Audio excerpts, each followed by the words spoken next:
1절부터 띄워주십시오. 같이 보겠습니다. 시작.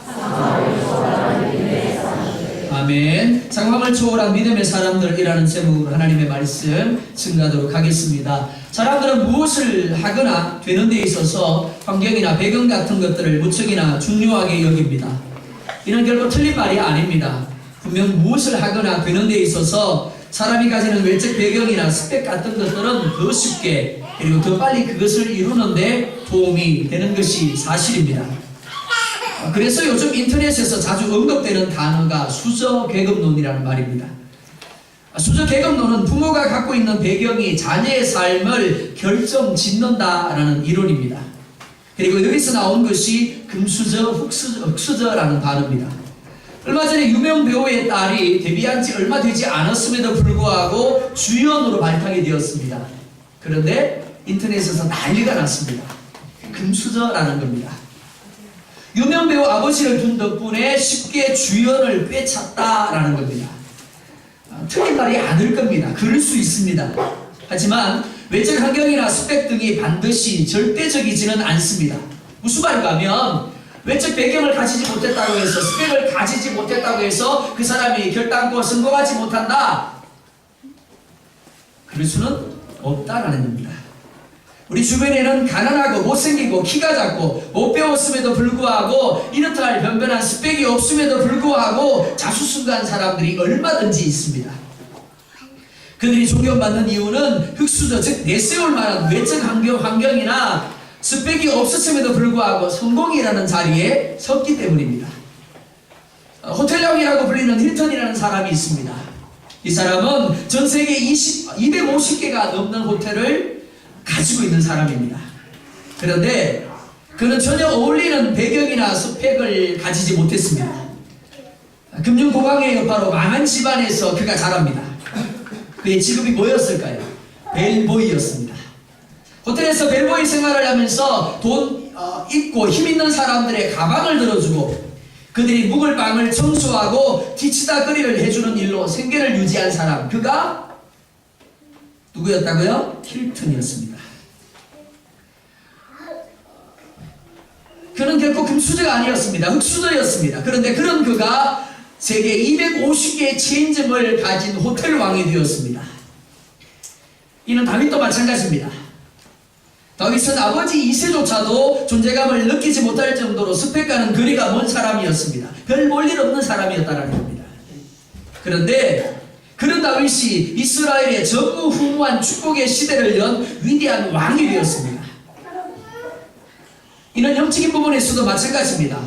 사람들은 상황이나 배경이 좋으면 그만큼 신앙생활도 더 잘 하게 될 것이다 라고 말을 합니다. 외적 상황이나 스펙이 신앙을 좌우한다라는 겁니다. 분명히 그럴 수 있습니다. 하지만 반드시 그런 것은 아닙니다. 오히려 정반대일 수 있습니다. 잠언에 있는 말씀을 함께 보도록 하겠습니다. 잠언 30장 8절과 9절 말씀입니다. 시작. 나를 가난하게 도와주시고 부하게 도와주시고 오직 필요한 양식으로 나를 먹이시옵소서. 내가 배불러서 하나님을 본다. 여호와는 눈이 아까워하며 내가 가난하여 부자라고 내 하나님의 이름을 부르게 할까 두려워합니다. 아멘. 잠언 기사의 고백처럼 환경이나 상황은 신앙생활을 잘하느냐 못하느냐의 절대적인 요소가 되지 못합니다. 좋다고 반드시 잘하는 것도 아니요 나쁘다고 해서 신앙생활을 못하는 것도 아니더라 라는 겁니다. 단지 핑계에 불과한 겁니다. 소아시 일곱교회를 계속해서 살펴보고 있습니다. 이제 마지막입니다. 빌라델비아 교회를 함께 살펴보려고 합니다. 빌라델비아 교회는 스무나 교회와 더불어 7교회 중에서 오직 칭찬만 받은 교회입니다.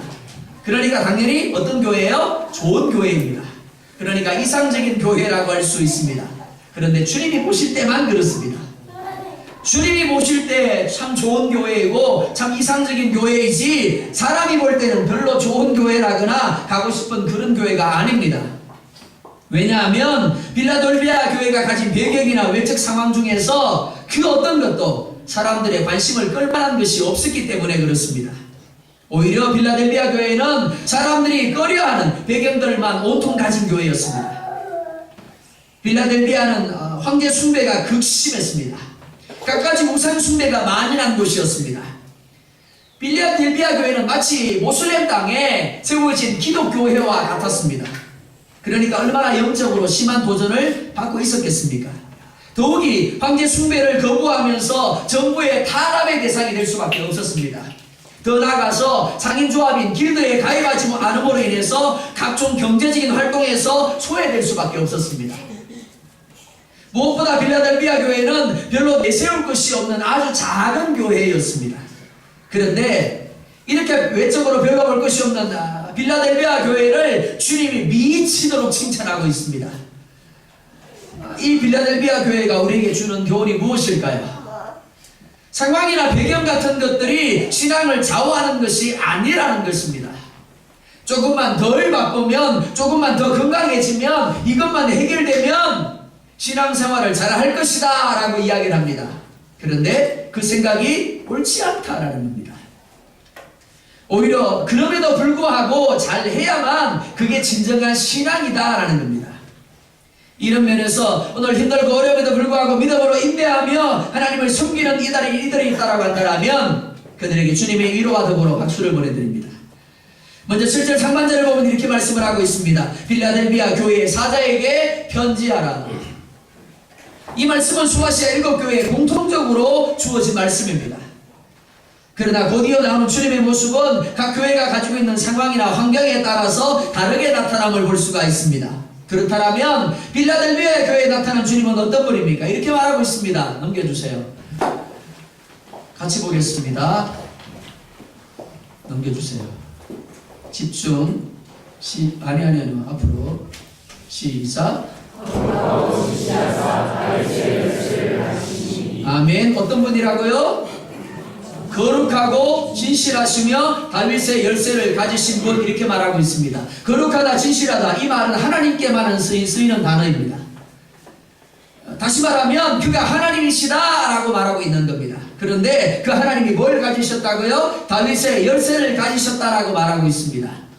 본문에 나타난 그리스도의 모습, 이사야 22장의 말씀을 인용한 것입니다. 자, 이사야 22장의 말씀도 같이 보겠습니다. 시작.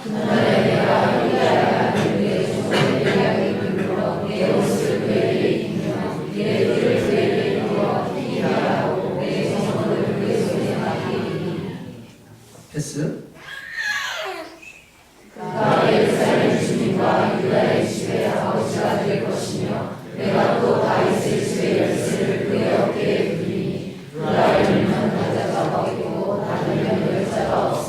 아멘. 이사야서에서 말씀하는 다윗의 집 유다 왕궁을 가리킵니다. 열쇠를 그의 어깨에 둔다라는 것, 왕이 얼마나 그를 신임하고 사랑하고 있는가를 보여주는 것입니다. 더불어 그에게 유다 왕궁의 모든 주권을 준다라는 의미입니다. 그런데 오늘 본문은 이사야서와는 달리 예수님에 대한 묘사입니다. 따라서 예수님이 하늘과 땅의 모든 것을 주관하는 권세를 가지셨음을 의미하는 것이다 라고 할 수 있습니다. 우리가 잘 알고 있는 마태복음 28장을 보면 이에 대해서 이렇게 말하고 있습니다. 마태복음 보겠습니다. 시작. 넘겨주세요. 시작. 아니요. 앞절요. 앞에 넘겨주세요. 없나요? 네, 됐습니다. 빠진 부분입니다. 제가 읽겠습니다. 예수께서 나와 말씀하여 이르시되 하늘과 땅의 모든 권세를 내게 주셨으니 라고 말하고 있습니다. 하늘과 땅의 모든 권세를 내게 주셨다라고 말하고 있습니다. 그런데 오늘 본문에서 말씀하는 열쇠는 예수님이 가지신 여러 권세들 중에서 구원이라는 측면에 대한 말씀입니다. 즉 예수님이 다윗의 열쇠를 가지셨다라는 것은 오직 예수님만이 세상에 대한 구원과 심판의 권세를 가지고 계심을 말씀하고 있는 것입니다. 특별히 이어지는 말씀을 보면 이렇게 말씀을 하고 있습니다. 곧 열면 시작.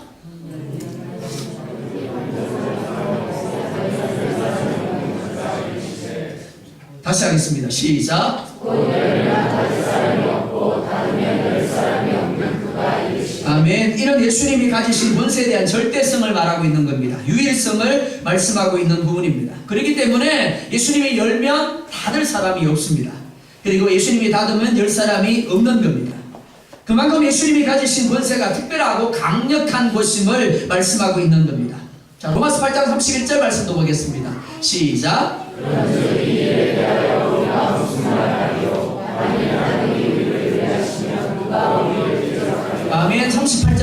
19절도 봅니다. 시작. 내가 확신하는 이 사망이나 생명이나 천사들이나 권세자들이나 형제이나 자매이나 민족이나 국민이나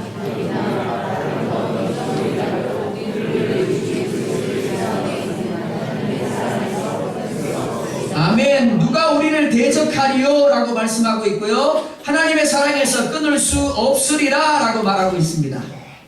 이것이 주님이 가지신 권세의 위대함입니다. 그 주님이 빌라델비아 교회에서 교회에 대하여 주시는 말씀이 무엇입니까?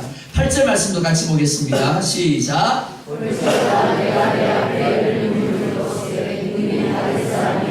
아멘. 빌라델비아 교회 앞에 뭘 두었다고요? 열린 문을 두었다라고 말하고 있습니다. 그냥 단순하게 생각하면 이렇게 생각할 수 있습니다. 하나님께서 빌라델비아 교회 앞에 축복의 문을 열어놓았고 형통의 문을 열어놓았고 전대의 문을 열어놓았다. 그러니까 긍정의 의미라고 할 수 있습니다. 그러니까 당연히 이 말씀을 읽으면서 축복의 이미지를 떠올릴 수 있을 겁니다. 그런데 이어지는 말씀을 보면 이렇게 말씀을 하고 있습니다. 이어지는 말씀도 보겠습니다. 시작. 내가 내 일을 하노니 내가 작은 능력을 가지고서 내 나라를 지키며 내 이름을 대하지 아니하였다. 아멘. 무엇을 가졌다라고 말씀합니까? 그렇죠. 작은 능력. 옛날 성경에는 보면 적은 능력, 양으로 이야기를 합니다. 두 말 다 틀린 것이 아닙니다.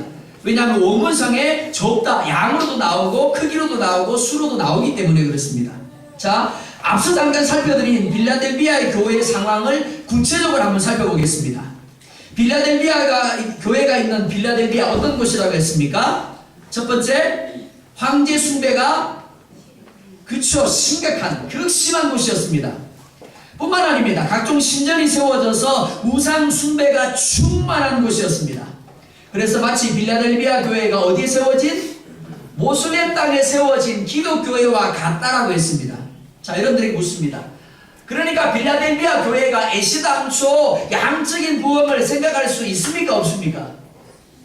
없는 게 맞습니다. 애시당초 우리 교회는 큰 교회로 나아갈 수 없다라고 생각하는 게 맞는 거예요. 왜 그런데요? 모슬렘 지역에서는 기독교로 개종하는 것 자체가 뭐가 되기 때문에요? 죄가 되기 때문에 그렇습니다. 예를 들어서 이렇습니다. 내 아들이 모슬렘이었는데 어느 날 집에 와서 하는 말이 아버지 저는 기독교로 개종하랍니다. 그럼 어떻게 되는데요? 옛날에 우리 역사를 보면 그러잖아요. 족보에서 네 이름을 빼겠다. 족보에서 빼는 거예요. 그냥 족보만 빼면 다행이게요. 어떻게 한다고요? 그 아버지가 그 아들을 죽입니다. 죽여요. 근데도 그게 살인이 안 돼요. 정당한 종교법으로 정당한 행위예요. 그러니까 애시당초 모슬렘 땅에 세워진 빌라델비아 교회는 양적 부흥을 생각할 수가 없는 겁니다. 한번 생각해 보겠습니다. 공식적으로 황제를 숭배하도록 되어 있습니다. 그런데 안 해요. 그러니까 당연히 어떤 상황이요? 정부로부터 핍박을 받을 수밖에 없는 상황이에요. 여러분들 지금까지 계속 살폈어요? 상업이 발달된 지역이라고 했습니다. 소아시아는. 그러니까 뭐가 있었다고요? 그죠? 네, 수업 시간에 잘 들은 사람들은 잘 표시가 나요 보면. 길드라는 상인조합이 있었다라고 했습니다. 길드에 가입을 해야 장사를 할 수 있고 취직을 할 수 있고 은행 활동을 할 수 있다고 했습니다. 모든 경제 활동이 길드와 연결되어 있습니다. 그런데 길드에 가입을 하게 되면 뭘 해야 돼요? 우상 숭배를 해야 돼요. 우상에 가서 절을 해야 되고 우상의 음식을 먹어야 되고 그 다음에 끝나고 나면 뭘 해야 돼요? 음행을 해야 되는 겁니다. 그러니까 할 수가 없는 거예요. 결국 빌라델비아 교회에 속한 성도들은 경제적으로 어떻다고요? 어려울 수밖에 없는 거예요. 이게 전부가 아니에요. 9절 상반절을 보면 또한 이렇게 말하고 있습니다. 9절 상반절도 보겠습니다. 시작.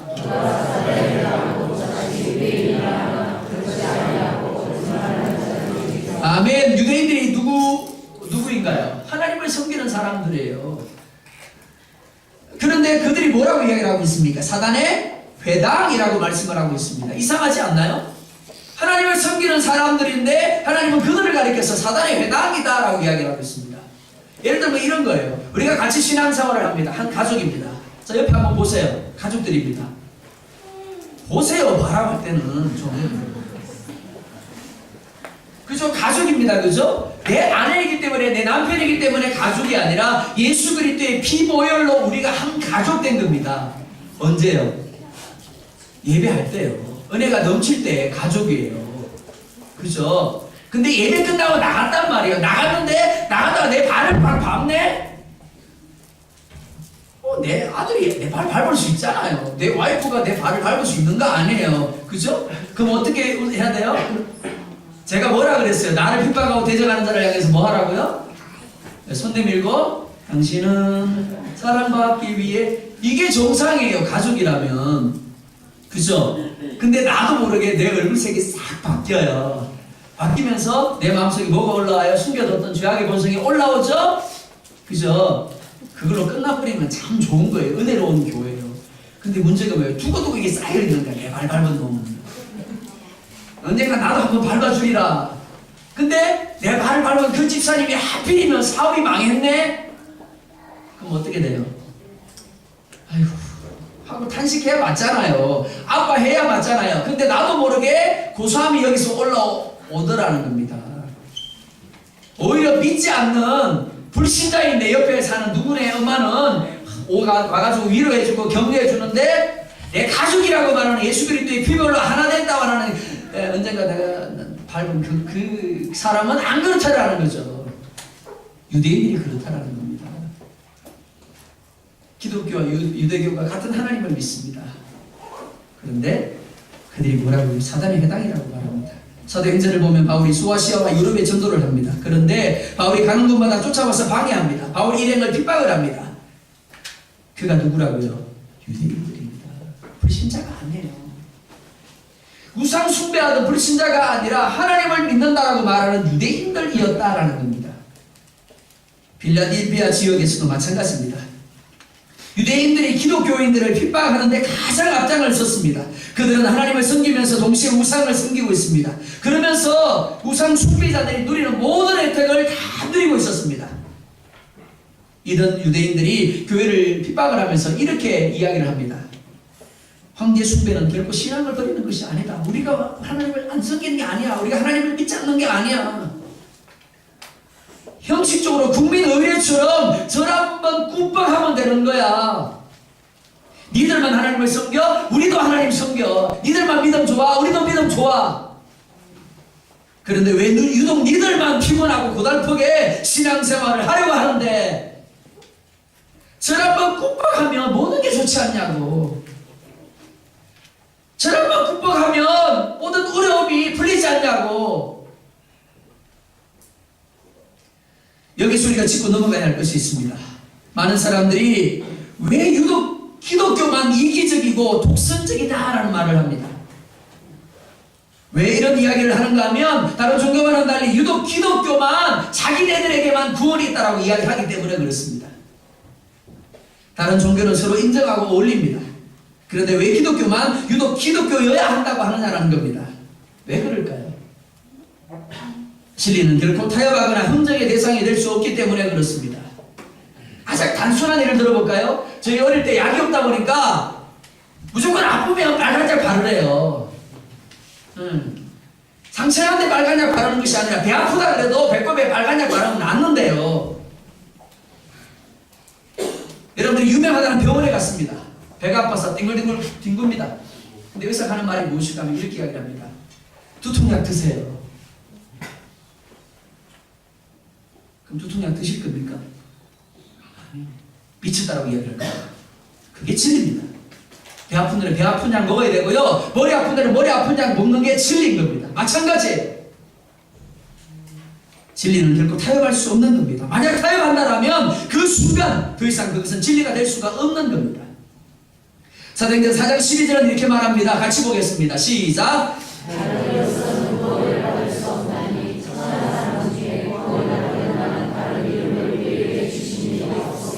아멘. 이런 이유 때문에 빌라델비아 교회는 유대인들로부터 핍박을 받았습니다. 뿐만 아닙니다. 빌라델비아 지역은 지진이 유난히 많은 지역이었습니다. 언제라도 지진이 일어날 수 있는 그런 지역이었습니다. 그러니까 평소에 삶에도 늘 마음속에 뭐가 있어요? 두려움이 있는 겁니다. 불안이 있는 겁니다. 언제 흔들리고 언제 뛰어나가야 될지 몰라요. 주 17년에는 이 지방 전체에 엄청난 대지진이 왔다고 합니다. 그래서 도시 자체가 폐허가 돼버렸어요. 만약에 로마 황제 티베리우스가 다시 재건해 주지 않았다면 빌라델비아 지역은 그냥 폐허로 남아있을 수밖에 없었어요. 그만큼 지진이 많았던 지역입니다. 그러니까 빌라델비아를 둘러싼 부정적인 상황은 실로 엄청나고 컸습니다. 그런데 이를 감당해야 하는 빌라델비아 교회는 어땠다라고 말씀합니까? 작은 능력을 가진 교회라고 말합니다. 적은 능력을 가진 교회라고 말합니다. 작다라는 말 원문에서 보면 미크로스라는 단어를 사용합니다. 그 의미가 양에서 적다, 수에서 적다, 크기에서 작다라는 말입니다. 가장 작고 가장 적고 미미한 것, 그게 바로 미크로스입니다. 그러니까 빌라델비아 교회가 어떤 교회였는가를 여러분들이 상상할 수 있을 겁니다. 오늘날로 말하면 개척교회예요.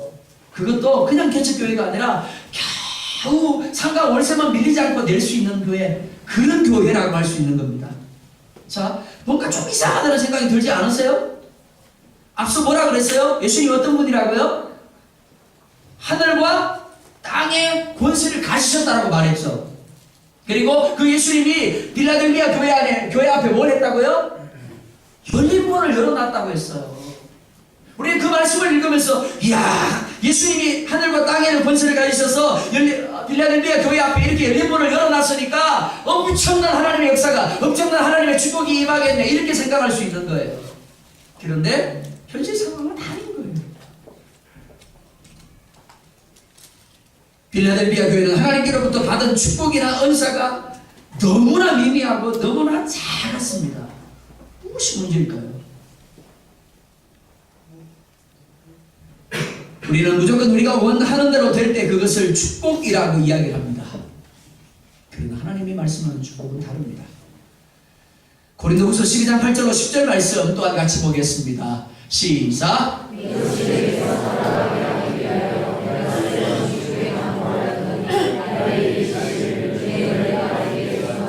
네, 거기까지만 보겠습니다. 이것이 내게서 떠나가게 하기 위하여 내가 3번 주께 간구하였다라고 말합니다. 이 사람은 사도 바울을 말합니다. 사도 바울만큼 위대하게 쓰임받은 사도가 어디 있겠습니까? 그런데 병이 있어요. 그 병이 무엇이냐면 안질이라고도 이야기를 하고 간질이라고도 이야기를 합니다. 제가 목회자예요. 말씀을 전하고 있습니다. 근데 만약에 제가 간질이 있다면 어떻게 될까요? 이렇게 한창 하나님의 말씀을 전해서 은혜가 고시에 올라가다가 어느 순간에 거품을 불고 쓰러집니다. 은혜가 돼요, 안 돼요? 돼요, 안 돼요? 안 되잖아요. 안 되잖아요. 예? 안질이라고 가정을 해보자고요. 그냥 안질이 아니에요. 심각한 안질. 잘 안 보여요. 예? 손장모님이 지나가면서 목사님 안녕하세요 라고 인사를 했습니다. 근데 제가 안 보여가지고 손장님인지 모르고 그냥 지나갔어요. 근데 그게 한 번이 아니고 2번, 3번 겹치면 어떻게 되겠어요? 저 목사님은 금방진 목사님이네요. 교만한 목사님이네. 이렇게 될 수밖에 없는 겁니다. 그러니까 사역하는 데 있어서 그게 안질이든 간질이든 심각한 장애가 되는 거예요. 그러다 보니까 사도 바울이 뭐 했다고요? 하나님 앞에 기도해야 돼요. 하나님 아시잖아요. 내가 사역하는데 이게 얼마나 걸림들이 되는지 아시잖아요. 고쳐주세요. 3번 기도했대요. 3번 달랑요? 3번은요 하나님의 수예요. 그러니까 그만큼 얼마나 하나님 앞에 간절하게, 하나님 앞에 갈급하게 구했는지를 이야기하고 있는 거예요. 근데 하나님 뭐라 말씀하신다고요? 내 은혜가 네게 좋거든. 한국말로 말하면 이렇습니다. 이 팔자요.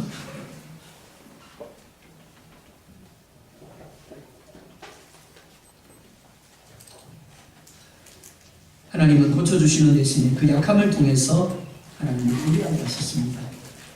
그로 말미암아 하나님을 더욱 풍성하게 누리게 하신 겁니다. 사도 바울이 위대한 사도가 된 비결이 바로 여기 있습니다.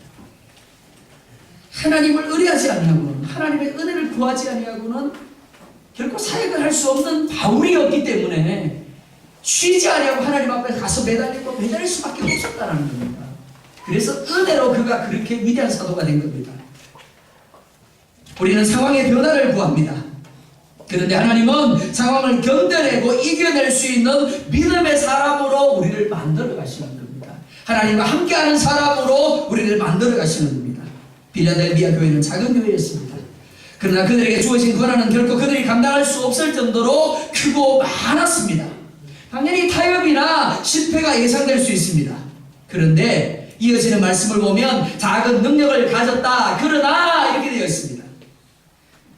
다윗과 골리앗의 싸움은 누가 보더라도 골리앗이 이기는 싸움입니다. 그러나 누가요? 다윗이 이깁니다. 이것이 믿음의 힘입니다. 이것이 은혜의 힘입니다. 빌리아델비아 교회도 마찬가지입니다. 그들은 상황과 배경을 초월하여 믿음의 힘을 발휘합니다. 은혜의 힘을 발합니다. 첫째, 그들은 주님의 말씀을 지켰습니다. 10절을 보면 이렇게 말합니다. 네가 나의 인내의 말씀을 지켰은즉, 말씀을 지켰는데 어떻게 지켰는가를 말하고 있는 겁니다. 인내하였다라고 말합니다. 인내는 그냥 참는 것이 아니라고 제가 말씀드렸습니다. 소망으로 인하여 기대하는 것, 그래서 기다리는 것, 그게 인내라고 했습니다. 이들로 하여금 기대하고 기다리게 만든 것, 하나님의 말씀입니다. 그들은 하나님의 신실함을 믿었습니다. 뿐만이 아니라 하나님의 말씀의 신실함을 믿었습니다. 그 말씀이 가르치는 대로 예수님이 만물의 주권자이심을 믿었고 하나님의 때에 반드시 합력하여 선을 이루실 것을 믿었습니다. 그 말씀이, 그리고 그 믿음이 그들의 마음을 강하게 하고 담대하게 만든 것입니다. 그래서 인내할 수 없었습니다. 그런데도 인내할 수 있었던 겁니다. 과거에 연필을 사용할 때 잘못 쓰면 지우개로 쓱싹쓱싹 지웠습니다. 그러면 깨끗하게 지워졌습니다. 그런데 지워지지 않을 때가 있었습니다. 자, 추억을 한번 더듬어 보십시오. 연필 쓰신 분들. 지우개를 아무리 지워도 안 지워져요. 뭐가 안 지워져요? 꾹 눌러가지고 쓴 글씨들은 글씨 자체는 지워지지만 뭔 안 지워지더라? 자국은 안 지워져요. 영적인 부분에서도 마찬가지입니다. 우리 마음에 하나님의 말씀이 어떻게 쓰여지면요? 꾹 눌러 쓰여져 있으면 사단이 아무리 시험하고 시험해서 그 글씨를 지우려고 해도 지워지지 않더라는 거예요. 말씀이 지켜지는 겁니다. 신앙생활은 결코 단거리 경주가 아닙니다. 장거리 마라톤입니다. 따라서 인내가 절대적으로 필요합니다. 견뎌내야 합니다. 넘어지고 실패할 수 있습니다. 하지만 다시 일어나야 합니다. 그리고 다시 약속을 붙잡고 달려가야 하는 겁니다. 이것이 우리의 운명입니다. 또한 주의 이름을 배반하지 않았습니다. 배반하다는 거절하다, 부인하다라는 의미입니다. 예수님이 붙잡혀 죽게 될 것을 말씀하십니다. 그러면서 또한 한 가지를 더 말씀합니다. 제자들이 모두 자기를 부인하고 떠나갈 것이다 라고 말씀을 합니다. 그때 베드로는 이렇게 말합니다. 모두 주를 버릴지라도 나는 결코 버리지 않겠나이다.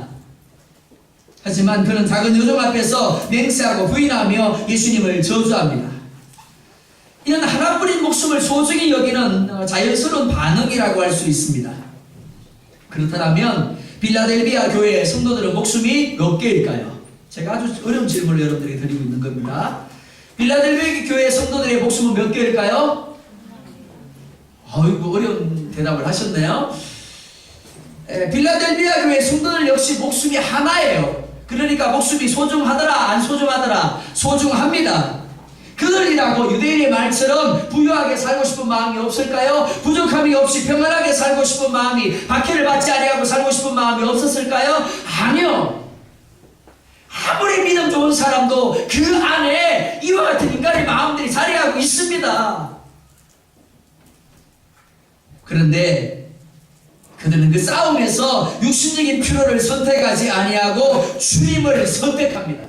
그들을 향해 주님은 이렇게 말합니다. 이기는 자.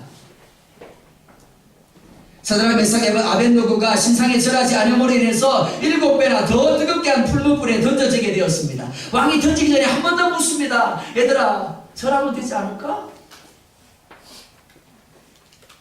그냥 눈 한번 질끈 감고 절하기만 하면 지금의 명예를 지킬 수 있고 권세를 지킬 수 있고 평안의 삶을 계속해서 누릴 수 있고 생명을 보존할 수 있습니다. 그런데 그들은 이렇게 말하고 있습니다. 다니엘서 3장 17절로 18절 말씀입니다. 같이 봅니다. 시작.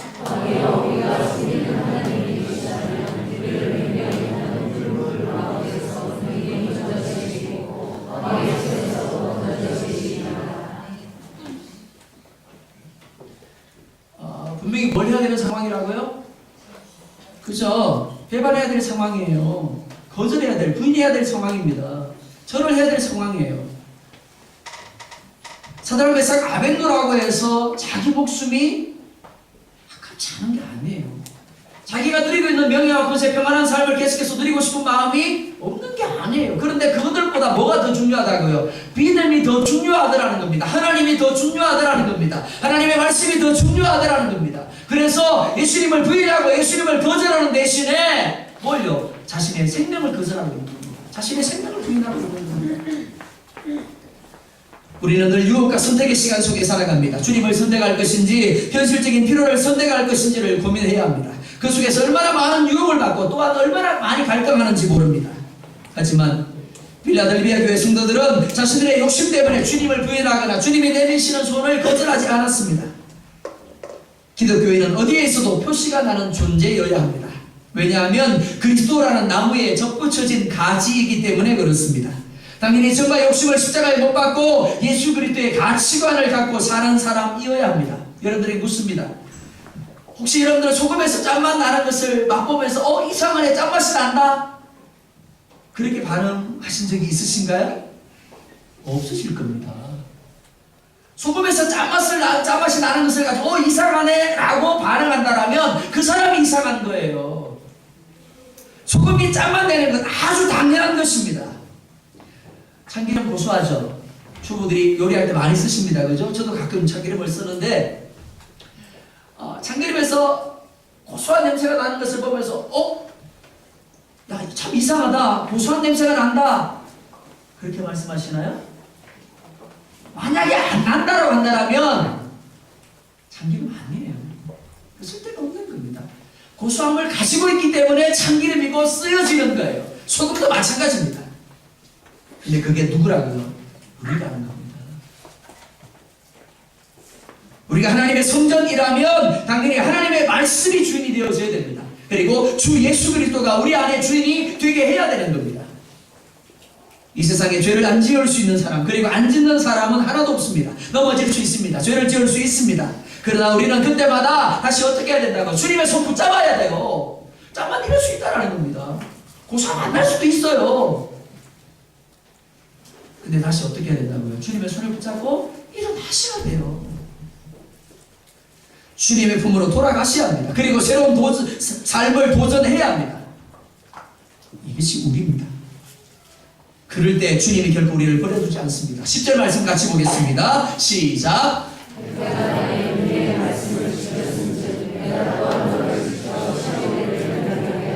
아멘. 하나님이 어떻게 하시겠다고 말씀합니까?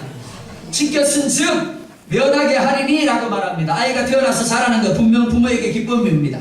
그러나 몸이 자라면서 생각도 부모로부터 독립하려고 합니다. 그래서 때로는 아무리 부모의 이야기가 옳아도 자신의 주장만을 내세우면서 들으려 하지 않을 때가 있습니다. 그럴 때는요, 이 마음속에서 이게 올라와요. 그래, 네 마음대로 해봐. 잘 되는가 보자. 이런 마음이 올라옵니다. 그런데 분명히 자기 생각이 있어요. 자기 뜻이 있어요. 그걸 알아요, 부모도.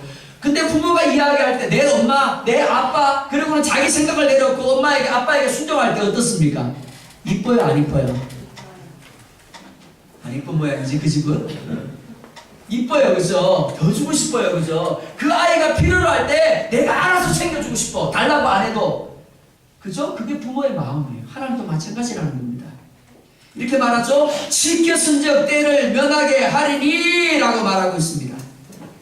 네가 지켰기 때문에 내가 또한 너를 지킬 것이다 라고 말하고 있는 겁니다. 선지서에 공통된 주제가 바로 이것입니다. 만약 뭐 하면 나도 뭐 하겠다라는 겁니다. 네가 안 지키면 그래 네 마음대로 해봐. 나도 그렇게 하겠다는 겁니다. 그런데 네가 지키면 나도 너를 지켜줄게. 이게 선지서의 주제예요. 하나님은 우리가 말씀을 지키고 주님을 부인하지 않기 위해서, 주님을 거절하지 않기 위해서 몸부림칠 때 그냥 내버려두는 것이 아니라 그것을 감당할 수 있는 힘을 주시고 도움을 주신다라는 겁니다. 이기게 하신다라는 겁니다. 고린도전서 10장 13절 말씀도 같이 보겠습니다. 시작.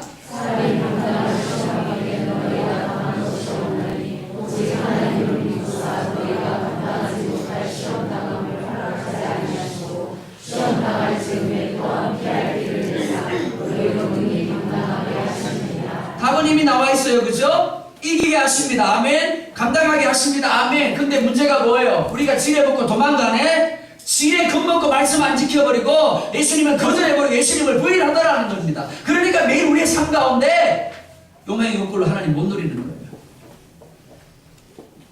자, 마태복음 11장도 보겠습니다. 시작.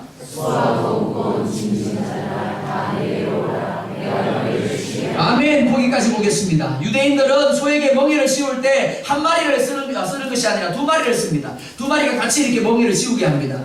상상해 보십시오. 근데요, 키 작은 저하고 키 큰 우리 이용현 집사님하고 둘이 멍에를 냈어요. 그럼 누가 멍에를 다 감당할까요? 제가요? 아니죠. 키 큰 소가 다 감당하는 겁니다. 이렇게 되니까 저는 그냥 따라가는 거예요. 자, 마태복음 11장 28절에 하시는 말씀이 그 의미예요. 예수님이 키 큰 사람이 되어져서 나하고 멍에를 맬 때 나는 맬 필요도 없도록 하시겠다라는 겁니다. 주님이 내가 힘들어하고 내가 아파하고 내가 고통스러워하는 그 짐을 다 지겠다라는 겁니다. 그냥 막 따라가기만 하면 된다는 겁니다.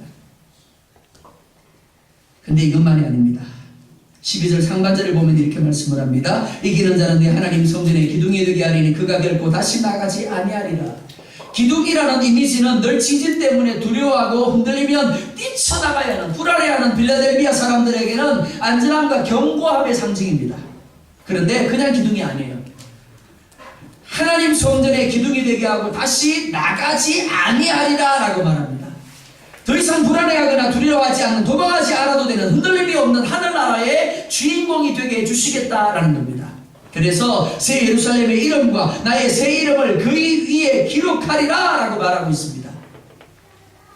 지금 빌라델비아 교회가 어떤 모습인데요? 아주 작습니다. 그냥 작은 게 아니고 아주 작아요. 적습니다. 보잘것없고 초라합니다. 모든 부정과 모든 부족의 중심에 서 있습니다. 그런데 이것은 어디까지나 사람의 관점입니다. 주님의 관점으로 볼 때 그들은 하나님이 인정하시고 하나님이 지키시며 하나님이 보호해 주시고 하늘나라의 주인공이 되게 하시는 교회입니다. 주님이 보시는 것, 세상 사람들 보는 것과 같지 않습니다. 세상 사람들은 드러난 것을 보지만 주님은 숨겨진 자세와 가치를 보십니다. 그래서 많은 것을 드린 부자보다 두 랩돌을 드린 과부를 주님이 칭찬하신 겁니다. 주님은 우리가 얼마나 많은 스펙을 가지고 있고 얼마나 좋은 환경을 가지고 있는가를 보지 않습니다. 얼마나 신실한가를 보십니다. 얼마나 많은 달란트를 받았는가를 보시는 것이 아니라 작은 것이라고 할지라도 그것이 한 달란트라고 할지라도 그것을 어떻게 사용하고 있는가를 중요하게 여기시는 겁니다. 그래서 말씀합니다. 네가 작은 일에 충성하였습니다. 네가 적은 일에 충성하였습니다. 혹 오늘 빌라델비아 교회 성도들처럼 어려움과 박해 가운데 계시는 성도님들이 있지 않습니까? 많은 스펙이 없고 좋은 환경이 없을지라도 믿음으로 살기 위해서 발버둥 치는데도 불구하고 여전히 변화되지 않는 환경으로 말미암아 탄식하며 절망하고 있는 성도님 계시지 않습니까? 포기하지 마시기 바랍니다. 빌라델비아 교회 성도들처럼 인내하시기 바랍니다. 하늘과 땅의 권세를 가지신 주님이 감당할 힘을 주시고 감당할 능력을 주시고 분명코 승리하게 하실 것입니다. 분명코 합력하여 선을 이루실 것입니다. 저 하늘나라의 영원한 주인공이 되게 하실 것입니다. 여러분이 잘 알고 있는 것처럼 소아시아 지역은 터키 지역입니다. 터키 지역이 회교화되어버립니다. 그런데 교회사에 의하면 빌라델비아 교회는 주 160년 정도에 크게 번성하게 됩니다. 말씀을 지키고 인내한 교회, 예수님을 저버리지 않은 그 교회를 크게 하신다는 겁니다. 부흥하게 하십니다. 뿐만이 아닙니다. 주변의 모든 국가와 도시들이 회교화될 때, 굴복할 때 이 빌라델비아 교회는 무려 1932년까지 믿음을 지키고 교회로 그 가운데 존재하고 있었다고 전해집니다. 약하고 부족한 것 마음에 들지 않죠? 인간적으로 볼 때 분명 부정입니다. 그러나 영적으로 보면 축복입니다. 그만큼 주님을 의지해야 하고 주님께 나아가야 하기 때문에 그렇습니다. 그리고 나아가는 만큼이나 의지하는 만큼이나 하나님을 더 누릴 수 있기 때문에 그렇습니다. 그래서 빌라델비아 교회가 다른 교회들보다 더 오래 교회를 지킬 수 있지 않았나 생각이 되었습니다. 여러분의 사랑은 무엇입니까? 내가 이것을 가졌고 이렇게 되었고 그래서 바쁘고 느리고 피곤하십니까? 약하고 부족하고 없고 되지 않음이 여러분들의 자랑이 될 수 있기를 원합니다. 맞아요. 집사님 보는 것처럼 권사님 보는 것처럼 나 약해요, 나 없어요, 나 부족해요, 나 힘들어요. 그런데요, 나 감사해요. 나 이것 때문에 감사해요. 사도 바울이 감사했는 것처럼 나도 감사해요. 왜? 하나님 은혜가 나한테 머물고 있잖아요. 한순간도 주님께 붙어 있지 않으면 살아갈 수 없는 존재가 되시기 바랍니다. 그래서 상황과 스펙이 나를 힘들게 하고 아프게 할지라도 주님이 주시는 위로와 은혜로 인하여 강함을 누리고 후함을 누리는 여러분 될 수 있기를 주의 이름으로 축원드립니다. 우리 동영상 보고요 함께 찬양하고 기도하도록